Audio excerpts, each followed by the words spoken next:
Hello，大家好，我是阿方，欢迎来到我频道。今天这期影片想跟大家聊一个人啊，就是 CZ 赵长鹏。他这2年人生可谓是从风暴中心走了一圈回来。他被美国当成头号目标调查，进了监狱，面对自己都不知道能不能出来的不确定性，最后被特朗普特赦，获得自由。现在到处和各国政府去聊，怎么把比特币做大，做得更合规。还有大家很熟悉的那一幕，我之前有影片分享过，他掏出了一个1公斤的金条。当场调戏 Peter Schiff。那在今天的这个访谈里面，他把幕后原本准备的设计的那个桥段讲得很清楚。那这支影片我会把整个访谈拆成几个重点：人、故事、逻辑，还有未来，并且加上我个人的自己看法。那在节目的后半部分，我会将整个访谈中英文的完整版，像以前把它抛出来。有时间并且有兴趣要办的，可以去仔细观看一下。那这期节目主持人一开始就问那个金条的梗。接着说原本其实设计了2个小套路。第一个，先让 Peter 自己夸区块链，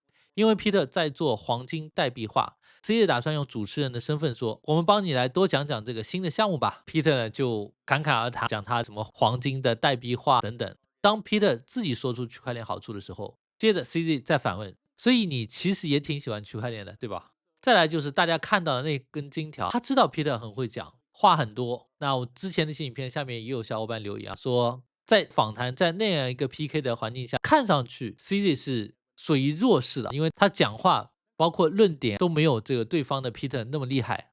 因为 CZ 作为一个技术男来说，他并不是一个辩论的高手，所以金条的这个桥段被做成很多短片，成为热点。Peter 嘴上说不相信区块链，但是手上的项目却要上链。真的是现实比嘴要诚实多了。那第二部分呢，主持人就问 CZ 了，被当成全行业的典范是怎么样一个感觉？CZ 的说法很简单，他说 Binance 当了7、8年的全球最大的交易所，所有的监管一开始一定会先看着你，所以过去几年几乎所有的监管还有检方，包括和政府打交道的第一线，都是 Binance 先行，先去试，先去探路，先去撞墙。所以他也坦白说，一开始他以为在监狱里面最多就居家几个月，当然最后的确也是只有4个月。但是你知道设身处地，你真正进入了美国监狱之后，最可怕的不是那个环境，而是不确定性。会不会哪天又多几条罪名？会不会变成不知道关到什么时候？所以很多人只看到他赚了很多钱，但是没有看到当整个行业需要一个人站出来的时候，他就是那个被推到最前面的那个人。所以当老大并不容易。那主持人问你为什么要亲自去面对？他讲得很直白，他自己说当时做这个决定的时候想的是，如果自己不去美国，可能会继续找币安这个公司的麻烦，可能会波及其他的创始人，甚至会影响 BNB 的持有者乃至整个加密圈。所以他觉得既然是有关银行保密注册上面的一些问题，他觉得问题也不是很大，那就自己去面对去承担，让公司让用户乃至整个行业能够继续走下去。那顺便提一下，他也说卸任 CEO 对他来说其实是一种顺势退休，当别人来逼你退的时候，反而比你自己说不做要好看的比较多。主持人问他，你收到总统特赦的那一刻，你当时的反应是什么？CZ 说的很认真，他说我第一感觉是松了一口气。他原本以为美国这几年离公平自由有点远，总统特赦这件事情让他觉得好，至少在这件事上，这个国家到最后还是有回到正义。他甚至说，他现在想做的一件事情就是帮美国重新变成加密制度。现在你会发现这件事情对于 CZ 来说不是一个小插曲，并不是说关几天罚个钱出来继续做 CEO。相反，这段经历呢，把他人生的方向整个的切开了。他从经营全球最大加密货币交易所的人，变成了一个在全球推动加密 adoption 的人。这件事情绝对是 CZ 人生的一个风水岭。The Giggle Academy 是一个让全世界孩子都能够免费上学的线上游戏化的教育平台。那这个是目前 CZ 他的主线任务。离开币安的日常管理之后，他把最多的精力放在了 Giggle Academy 这样一个免费的教育平台，完全线上、游戏化、个性化，特别是针对原本受不到教育的孩子。目前已经大约触及到了9万名的孩子。而且我告诉你一个最有意思的是，他目前大概投入了200到300万美元，因为它是一个公益的事业。当他开放捐款以来，收到的这个捐款数额已经超过了他自己投的钱。DJ 对自己人生要求很简单，他说等我老了回头看，希望可以对自己说，我有好好的尽我的全力，尽力在这个世界上留下一点点正向的东西。很多比特币的 OG 走到一定的阶段，都会从我要赚很多钱变成为改变世界做出一点点努力。他的原话从 fix the money 变成 fix the world。所以说，目前一个很明显的变化是，早几年政府见到他问的是，你们现在做的这个是什么？什么是加密货币？为什么要用？而现在问的是，要怎么样监管交易所？要怎么样管稳定币？要不要建立国家级的加密储备？国债能不能代币化？外汇、石油储备能不能上链？如果还有政府在问什么是比特币，为什么要比特币？他说他干脆就不想花太多的时间。这再一次代表比特币加密货币正从一个边缘性的实验往国家级的基础设施靠拢。所以这一轮的周期和过去以往所有的周期都有很大的区别。这次是机构进来了，散户却没有很多上车的。说到这一轮的行情，主持人问他，这个 ETF 啊，策略储备机构进场了这么多，你觉得这一轮的 adoption 有什么不一样？CZ 的看法是，之前的几轮牛市主角是散户，而这一轮主角变成了华尔街啊、机构资金、各国的基金，还有公司的金库。真正疯狂冲进来的散户还没有出现，意思就是说，目前的这个轨道已经铺好了，但是车呢还没有全进站。这也是为什么现在很多人感觉到这个价格还是有点拉扯，黏黏糊糊，不那么干脆。但是从结构上来说，这反而不一定是坏事，因为这代表了市场还没有过热，还没有到尾声，散户还没有开始 Fomo 拉扯啊、黏糊啊，是代表一种能量正在积累，行情正在打地基的过程，然后通过一次一次的去杠杆，让这个地基打得更加的稳固，为后续的爆发拉升创造更有利的条件。那说到4年周期会不会消失，CJ 给了一个很有趣的答案。按照每4年减半这样一个周期的说法，今年应该是最猛的一年。但是 CJ 觉得这次多了一个新的力量，就是特朗普和宽松的政策。如果美国接下来继续降息，QE 推动股市上行，人们手上多了钱，就会把钱开始分散到加密市场。之前从2022年一直是逆风，现在的风向可能慢慢的有点转了。所以 CJ 会说，也许这一次4年的一个周期会被一个超级周期所改写。简单的说，如果资金面真的放松了，股市上来了，加密有机会走得更长、更慢、更厚重，而不是以前那种短时间的拉升而崩掉一大段的节奏。它和 Michael Saylor 的最大的区别，一个是 all in 比特币，一个是 all in 创新。主持人问到，谁才是比特币的大多头？是你呢，还是 Michael Saylor？CJ 很干脆的回答，就比特币的信仰程度来说，他承认 Saylor 更疯狂，但是 CJ 他说，他同时也支持多条链、多种创新。他讲了一句值得大家记下来的话：投资就投创新，真正的成功就是谁能跑赢比特币。如果跑不赢，那就买比特币。这有点像我经常跟大家说的，我不一定 all in 某一个币种、某一个项目，但是你要诚实的面对一个现实，你现在做了这么多的努力，到底你做的这个事情能不能打败 hold 比特币这件事情？如果不能，那你何必要这么折腾？你只要买了睡觉就可以了。所以我说 CZ 他不仅是一个比特币布道者，他更像是一个加密世界的布道者。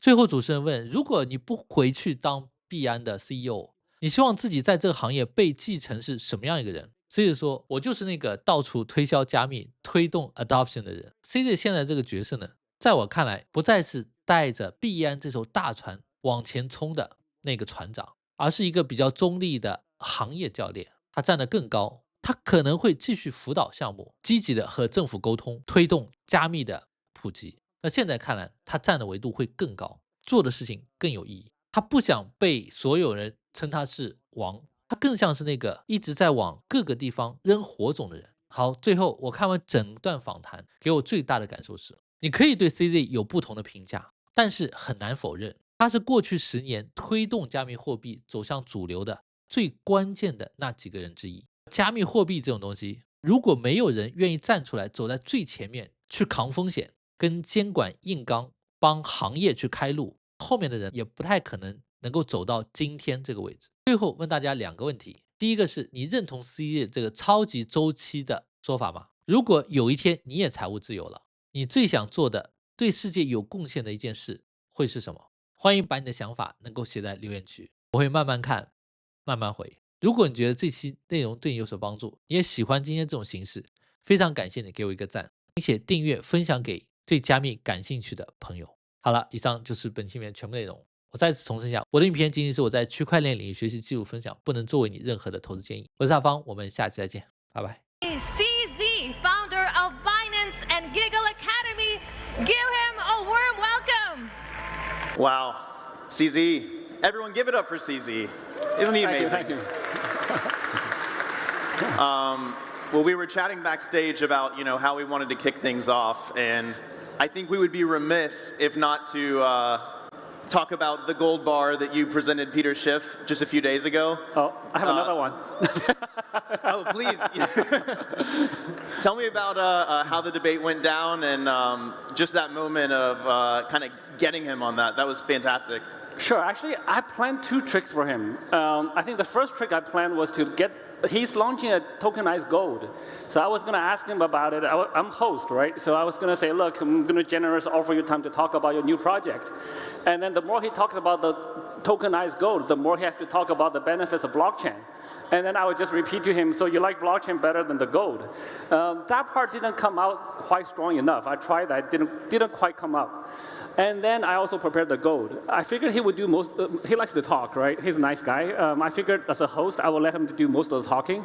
I thought the gold bar might work, and the internet only cut that part out, which is great. So it's like a 2-minute thing, and even viral, so it's pretty good. Yeah, it's fun, yeah. That was fun, that was fun. Well, so CZ, you've been on quite the journey over the past 18 months, 24 months. Yeah.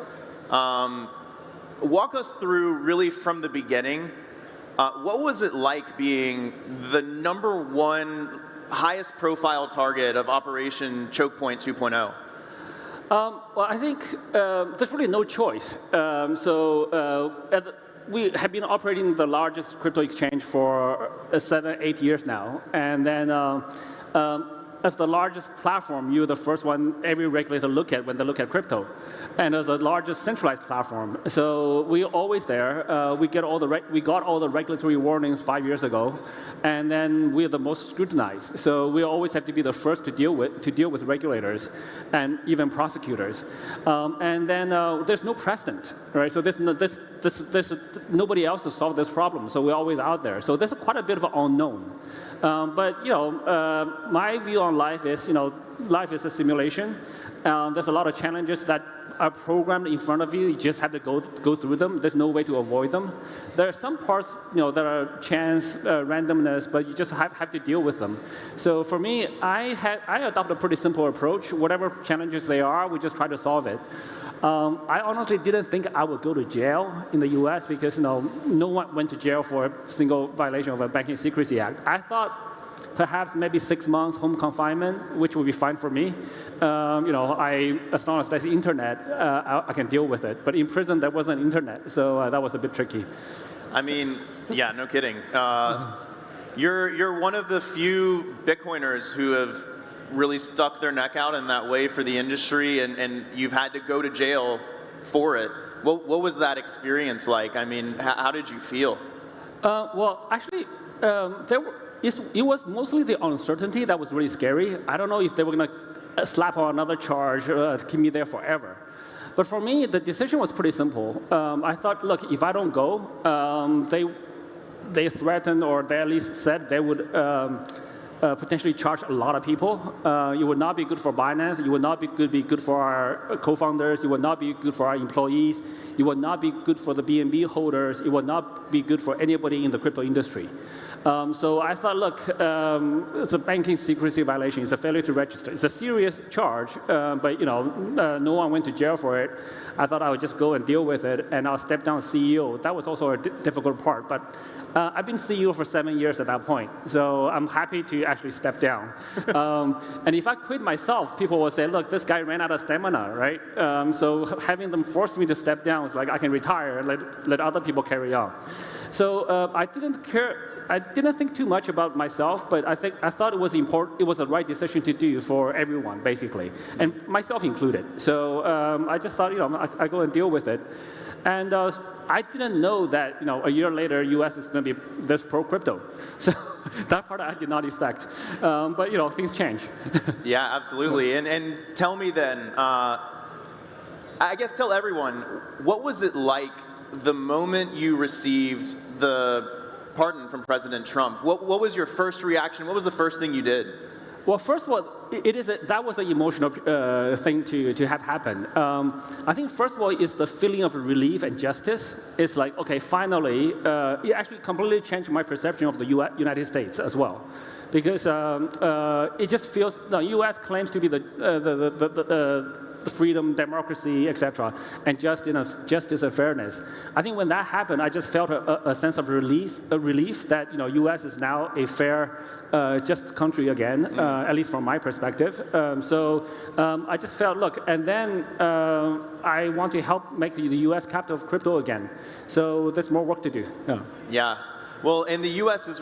it's one of many governments, right? And I think what we've seen kind of on your path post this whole situation is you've been talking to a lot of governments, right, about Bitcoin. How have those conversations gone? And maybe even tell us, you grew up on a farm in China. You're a rugged entrepreneur. Now you're talking to governments around the world about Bitcoin. What does it feel like to even just be in those conversations?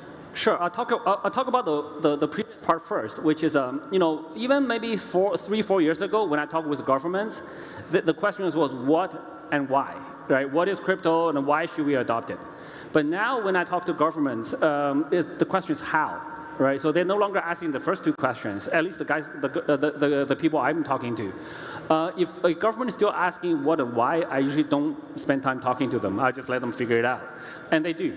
So now it's all about how do we regulate crypto? What are the good regulations? What are the bad ones? How do we regulate exchanges? How do we protect consumers? How do we regulate stable coins? How do we set up a national crypto reserve?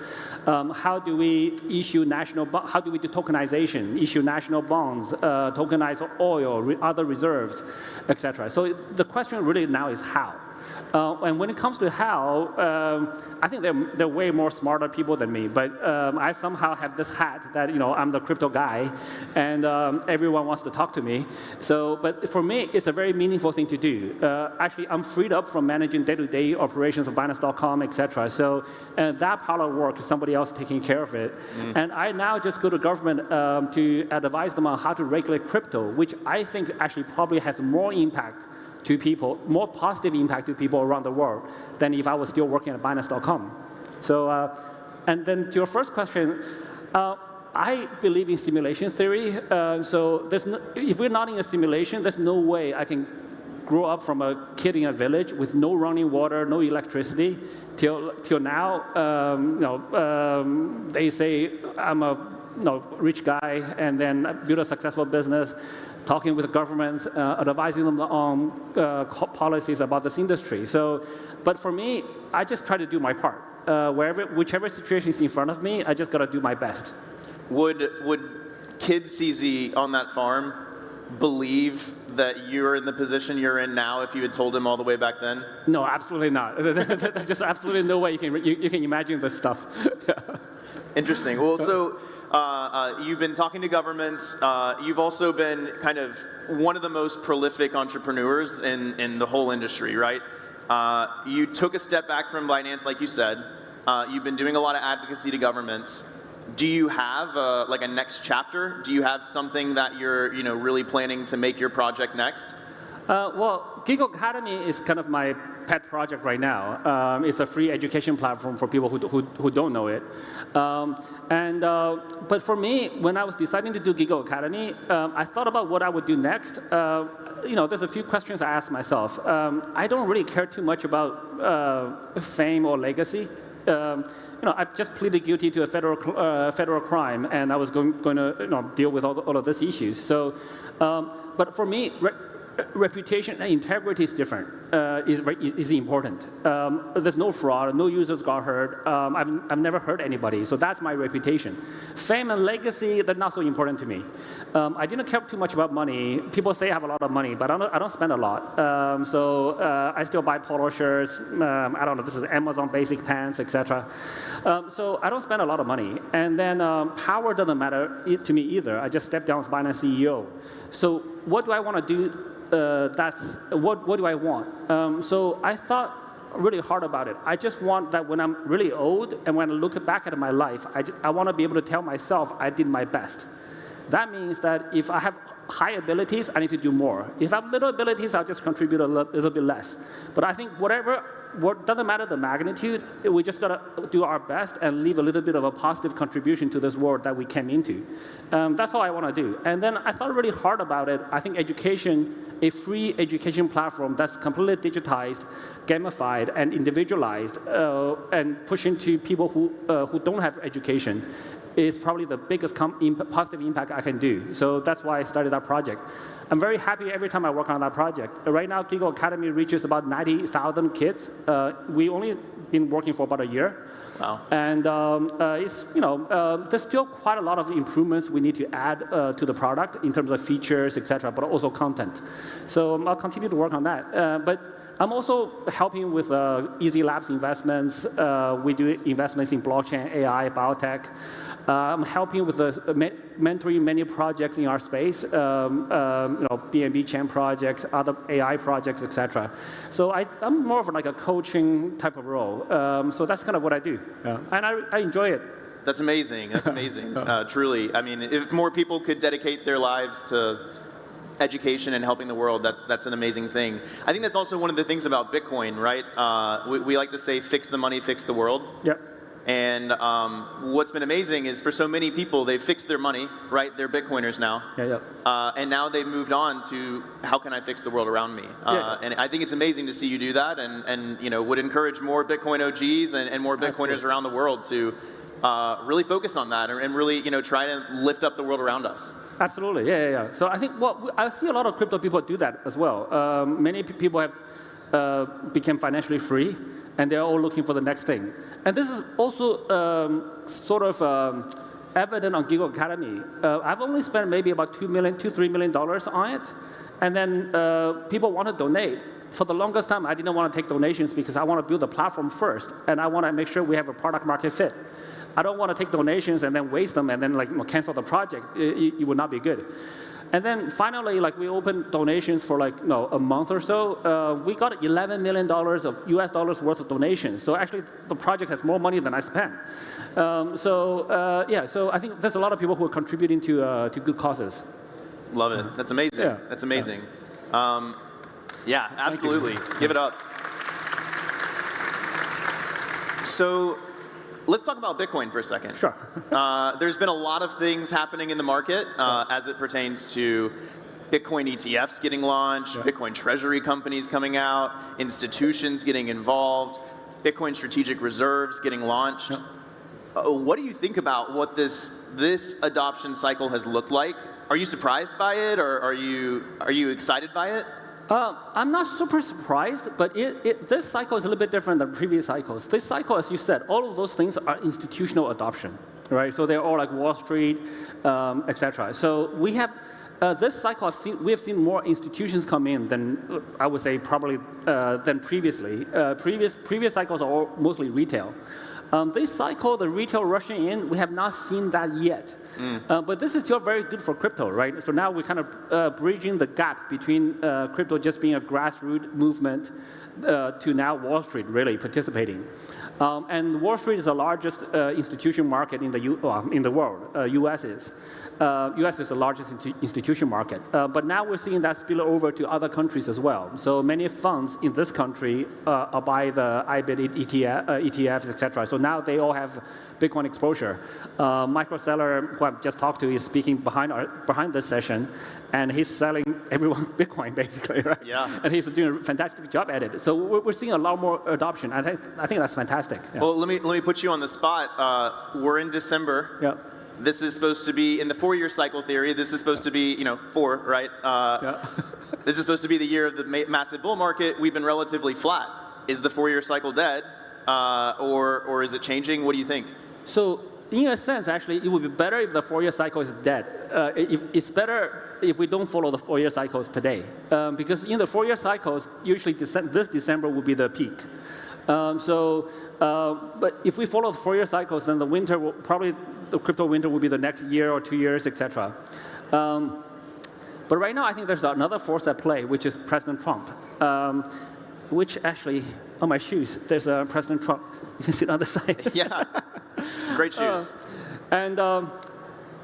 So I think President Trump is using stock market as a benchmark. So there's rate cuts coming, there's quantitative easing, which will basically pump the stock market, really. We've been in macro headwinds since 2022, right? Yeah. This is the first time that we're starting to see macro turn dovish. Yeah. So I think when the stock markets do well, people have cash. People diversify their holdings, and they participate in crypto as well. We've seen that, and crypto is much smaller than the stock market today. So crypto is kind of tethered. So I think, I'm not sure, don't quote me on this, but I think that force will be quite strong. So that force may be strong enough to offset the 4-year cycle. Who knows? Yeah. So you're saying next year bull market? We may be seeing a super cycle. Wow. So we'll see. Yeah. I'm not sure. Yeah. We'll see. Yeah.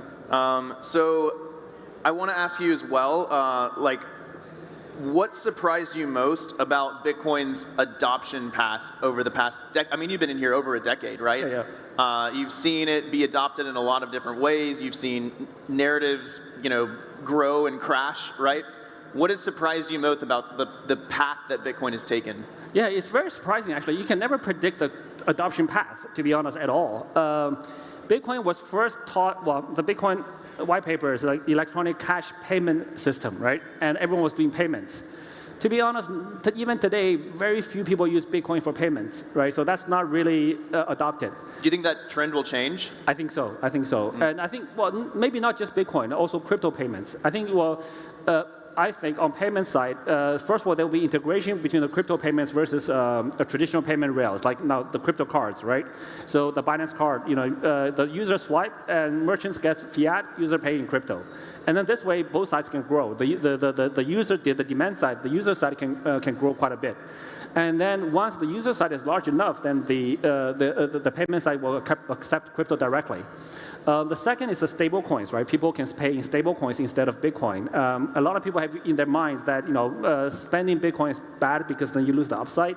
But you could, whatever money you have left, you can use that to buy Bitcoin that you just spent. But anyway, and then I think in the future is direct crypto payments when everyone has more adoption on crypto. So payments is, was expected to happen. ICOs, I didn't see that at the beginning of 2017, but mid-2017 was all the rage. We did an ICO. By today's standards, I think we have a successful project. So I didn't expect NFTs. I didn't expect the DeFi summer. All of these things are kind of surprises. But I think, and I did not expect ETFs. Really? Yeah. So you just couldn't see that before it happens.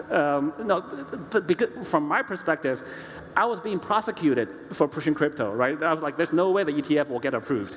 So, again, everybody's perspective is a little bit different. Yeah. What do you make of that, right? At the same time that you're being prosecuted for, creating an exchange to buy Bitcoin, Yeah. The legacy financial system is approving products to buy Bitcoin. How do you square that? Well, again, this is my personal opinion. It feels like they want to push down what the grassroots movement is, and they want to institutionalize it. But Bitcoin itself, today, most of the holders are still retail holders, and it is an international movement. So, I think we welcome the institutional participation, but you can't remove Bitcoin from the rest of the grassroots movement. Yeah. Yeah. No, absolutely. Yeah. Well, so. We got about a minute left, and I want to make sure, you mentioned earlier, talking about legacy, that you don't think about it too much, but I want to push you on it. Assuming that you're not going to go back to Binance, which doesn't sound like you are, what do you want your legacy in Bitcoin and in this industry to be? I think I want to be seen. Well, I am the crypto sales guy, so I'm helping with a crypto adoption all around the world. Be it part of Binance or outside of Binance, I'm continuing to do that. And I think I'm actually making more impact now because I'm not running a platform anymore. So I'm just a shareholder there. So people actually take my advice more openly because I'm supposed to be more neutral now. At least I'm seen as more neutral. But I'm a crypto diehard, right? So I always push crypto adoption. And I think that's pretty much it. I want to be remembered as the guy who to help to increase crypto adoption. Love it. Last question before we finish. Sure. Who's the bigger Bitcoin bull, you or Michael Saylor? I think Bitcoin-wise is Michael. I think but he's very focused on Bitcoin, whereas I'm more of a multiple. So I think Bitcoin itself is great. It's the global reserve currency in crypto and probably in the world soon. We can see that. But the Bitcoin, given is the most decentralized cryptocurrency, etc., and the highest market cap. But Bitcoin's rate of innovation is necessarily slower than some of the other newer projects, smaller teams, etc. So I'm a guy who encourages innovation, and I think all of those innovations will help Bitcoin. They don't take away from Bitcoin. Bitcoin can copy many of the innovations, right? So Bitcoin ordinals can copy the NFTs. Well, NFTs kind of went away. Well, not went away, much smaller now. But Bitcoin can reverse copy many of those innovations. But if you want to innovate on Bitcoin alone, it's hard. You have to fork Bitcoin all the time, which creates a lot of other problems in the industry. So I'm more of a founder-friendly, innovator-friendly person. I want to help more people innovate. And we shouldn't just have one blockchain. We should have multiple blockchains. And I think when the technology matures, like 10, 20, 30 years later, we can have a few blockchains. But today, for the amount of innovation we're looking for, the more innovations, the more blockchains we have, the better. So to maybe put it in another way, invest in innovation, measure the success in Bitcoin? Pretty much. So if you can outrun Bitcoin, that's true success. Otherwise, you should buy Bitcoin. That's amazing. Well, everyone, give it up for CZ. Thank you, guys. Thank you. Thank you so much. Thank you so much. Yeah, thank you. What